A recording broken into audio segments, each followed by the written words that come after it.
alentours de Bethel, de Gilgal et de Mispa, et il jugeait Israël dans tous ces lieux. Puis il revenait à Rama, où était sa maison, et là il jugeait Israël, et il y bâtit un autel à l'Éternel. Amen. Amen.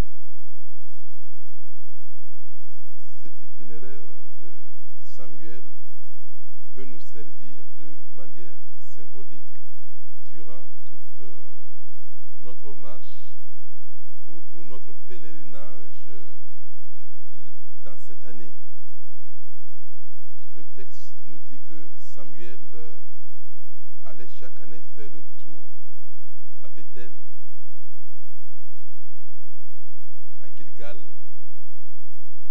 à Mispa, et de ces trois villes, il gouvernait Israël. Puis, Samuel revenait chez lui, à Rama, et là également, il gouvernait Israël. Le texte termine en disant que Samuel bâtit un autel chez lui à Rama. Comment gouverner notre vie en 2020? Qu'est-ce qu'il nous faut considérer? À quoi devons-nous penser? Sur quoi devons-nous compter pour que cette année soit une année bénie aux yeux des hommes et aux yeux de Dieu? Suivons Samuel dans son pèlerinage. Je ne sais pas pourquoi il a mis en place cette manière de gouverner. Je ne sais pas pourquoi il a choisi 3 capitales ou 4 capitales, je ne sais pas.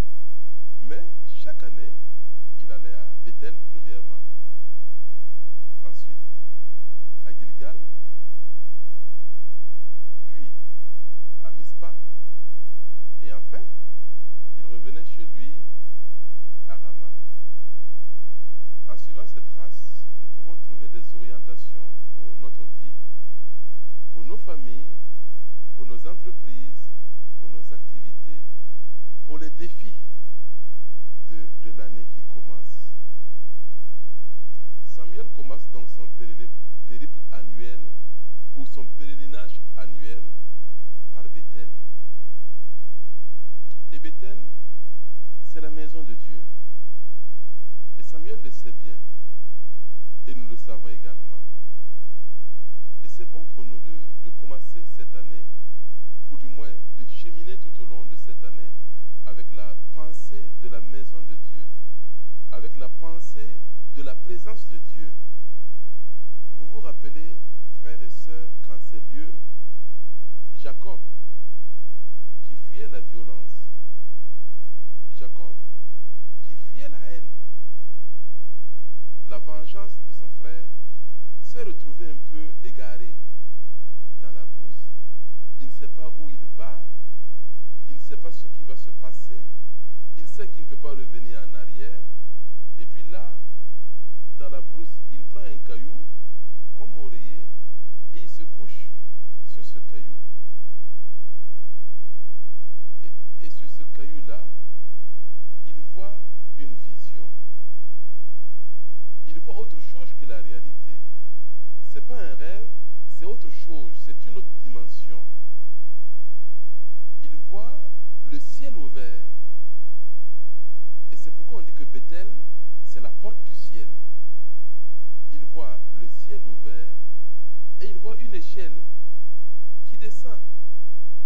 Et il voit des anges qui descendent et qui montent.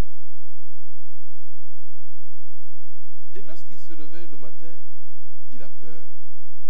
Il prend peur et il dit cette phrase: assurément, Dieu est dans ce lieu. Et moi, je ne savais pas. Je ne savais pas. Il met de l'huile sur cette pierre et il invoque le nom de Dieu de son père, qui ne connaît pas d'ailleurs, qui ne sert pas. Et on le voit négocier, un très bon commerçant. Il fait un pacte avec ce Dieu qui le poursuit, ce Dieu qui le cherche et ce Dieu qui l'atteint. Notre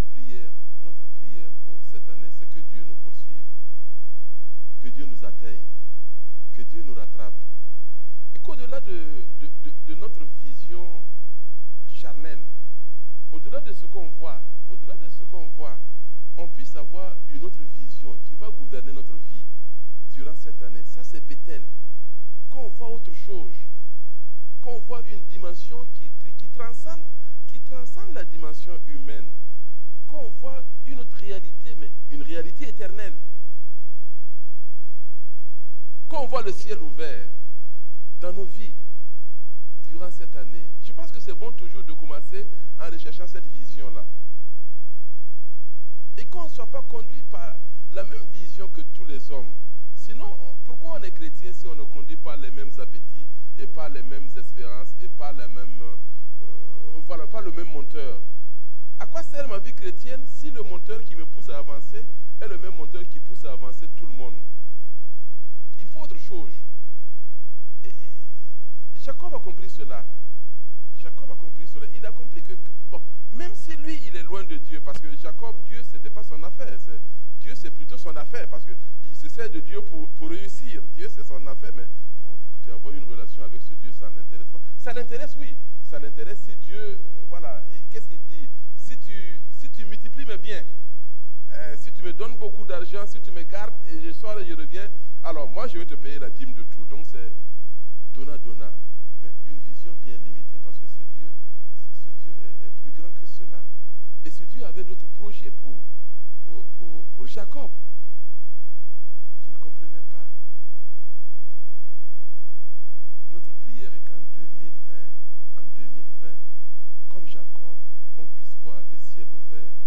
Mais bien plus que cette vision que Dieu va nous donner, il y a cette symbolique aussi de l'huile qui est là, qui représente le Saint-Esprit. C'est-à-dire où Dieu va nous ouvrir les yeux sur une autre réalité. Une réalité qui dépasse un peu la réalité de tous les jours. La réalité de tous les jours. Vous savez, le ciel s'est ouvert plusieurs fois dans la parole de Dieu. Et chaque fois, ceux qui ont vu ce ciel ouvert ont changé complètement. Parce qu'ils voient d'autres réalités. Vous vous rappelez que, bon, à un moment, les disciples sont revenus tout joyeux. Hein, l'équipe de Zongo, Idrissa, on est venu tout joyeux. Ah, Jésus! Oh, mais dis donc, quand on est parti là, les démons fuyaient, hein, les démons obéissaient. Il y a eu beaucoup de miracles. Et Jésus a dit, j'ai vu le ciel, hein, et j'ai vu une autre réalité. J'ai vu Satan tomber. Il y a une autre réalité qui est là. Il y a une autre réalité. Et on se rappelle que quand Étienne mourait sous les coups des pierres qui l'assommaient, qu'est-ce qu'il a dit? Moi, je vois autre chose. Je ne suis pas étourdi. Non, je ne suis pas étourdi. Je vois une autre réalité. Généralement, quand on est assommé, on est étourdi. On voit des étoiles, c'est ça? Quand on prend un KO sur le ring, on voit des étoiles. Mais là, ce n'est pas des étoiles. Il dit, moi, je vois le ciel ouvert. Et je vois Jésus debout. Je vois Jésus debout, à la droite du Père. Et cette vision a permis à Étienne de faire ce que nous, on n'aurait pas fait avec notre vision humaine. Cette vision du ciel ouvert a permis à Étienne de dire comme son maître, Père, pardonne-leur, car ils ne savent pas ce qu'ils font. En réalité, ils savent ce qu'ils font. Ils veulent le tuer. Ils savent bien. Ils savent. C'est comme la prière de ce rabbin après la Shoah de la Deuxième Guerre mondiale, après tous les massacres de Hitler. Il dit, Dieu ne les pardonne pas, car il savait ce qu'il faisait. Bon, mais là on voit quelqu'un qui voit autre chose, mais qui voit une vraie réalité, mais qui dit, Père, pardonne.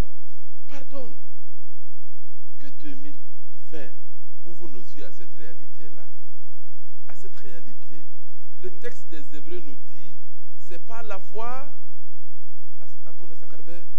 c'est pas la foi que voyant l'invisible, ils se sont levés à la paix du Seigneur. Ces hommes qui partaient ça et là, parce qu'ils voyaient autre chose.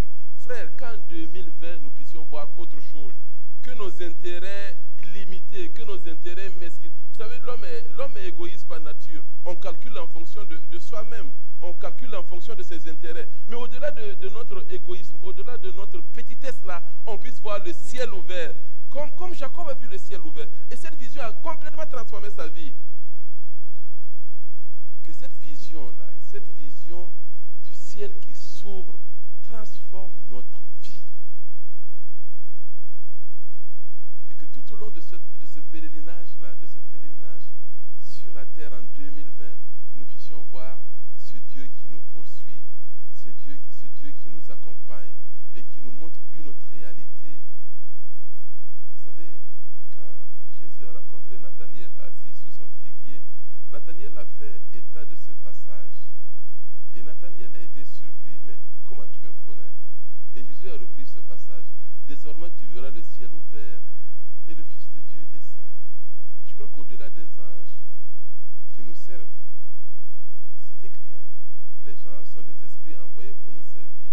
Au-delà des anges qui nous servent, nous voulons la présence de Jésus dans notre vie. Tout au long de cette année, on commence l'année avec Jésus. Emmanuel, on l'a célébré il y a quelques semaines. Dieu avec nous, qu'il soit réellement avec nous. Et ça nous oblige également à orienter notre vie de telle manière qu'on puisse l'inviter chez nous. Chez nous. Samuel commençait son année en allant à Bethel, la porte du ciel. Samuel commençait son année en allant à Bethel, la vision de l'éternité, la vision de l'au-delà. Il faut se rappeler que, bon, on est là pour un temps et l'éternité nous attend. Mais est-ce que nous voyons cette éternité? Est-ce que nous pouvons chanter avec ces Hébreux qui voyaient l'invisible?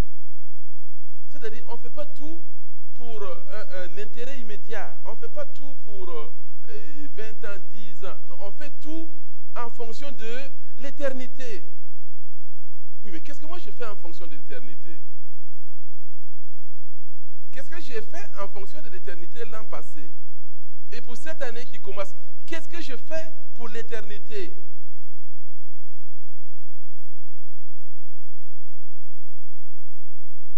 Paul dit que le diable a aveuglé l'intelligence de beaucoup de personnes afin qu'ils ne visent pas briller la splendeur de l'évangile. Mais bien souvent, le diable voit légalement la vision des chrétiens pour qu'on ne voit pas la gloire qui nous attend. Et quelquefois, on est préoccupé par des peccadilles. On est préoccupé par des paillettes qui brillent, bien sûr, mais ça ne va pas nous accompagner dans l'éternité. Est-ce que nos yeux ne sont pas quelquefois voilés par nos intérêts, par notre égoïsme,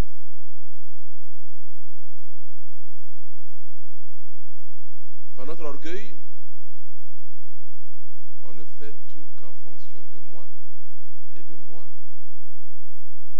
Mon orgueil est blessé.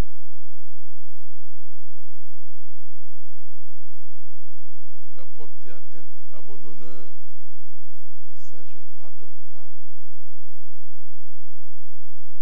Zabdan Kassatin. Parce qu'on a été blessé. Mais on voit des hommes comme Étienne qui ont vu le ciel ouvert et qui ont su pardonner. Vous savez, en 2001, on va nous blesser. Ce n'est pas une prophétie, c'est écrit. On va vous blesser, nous allons blesser. Mais vivons le pardon. Sachons pardonner. Comme Étienne a pardonné, parce qu'on voit autre chose. On pardonne parce qu'on voit autre chose. On voit autre chose. En 2020, il y aura des moments où on va avoir peur. C'est comme ça. C'est écrit. Mais je me rappelle ce passage où Géasi est venu dire à Élisée, oh, Élisée, ah, aujourd'hui là, c'est gâté. On est foutu. Il y a des forces armées qui sont autour de nous. On ne peut plus rien faire. Regarde tous ces chars-là. Regarde ces chevaux. Où est-ce qu'on va aller? Et qu'est-ce qu'Élisée a dit? Ouvre, Seigneur, ouvre les yeux de mon serviteur afin qu'il puisse voir la réalité ultime. Et quand les yeux du serviteur se sont ouverts, il a vu des chars de feu, une armée de chars de feu. Que notre vision là, cette année, s'ouvre à cette réalité. Des chars de feu qui sont autour de nous et qui nous permettent aussi de garder le calme dans la tempête. Gardez le calme.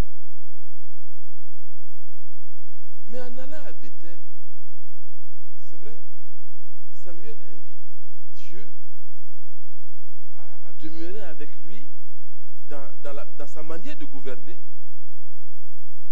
Samuel invite Dieu à ouvrir ses yeux, les vrais yeux, les yeux spirituels, à ouvrir ses yeux sur les réalités ultimes. Mais Samuel nous invite, nous, à Tanguy Barrage aujourd'hui, toi, moi, en 2020, à être une porte du ciel pour les autres. Que je sois une porte du ciel pour les autres. Que j'ouvre la vision des autres à une autre réalité que la réalité matérielle. Je ne sais pas s'il vous est arrivé de vous trouver en présence de quelqu'un qui change complètement votre vie en moins de 30 minutes. Ou bien vous avez un problème, vous avez des difficultés, quelqu'un vient, en une phrase, il les résout complètement. Et on discerne dans ces personnes-là la présence de Dieu, des portiers, des personnes qui ouvrent la porte. Mon frère, qu'au bureau là, tu puisses être la porte du ciel. Mais bien plus, que ta manière de voir transforme aussi la manière de voir des autres. Que ma manière de voir, parce que je vois autre chose. Je vis en fonction d'une vision. Il y a un autre moteur qui me pousse.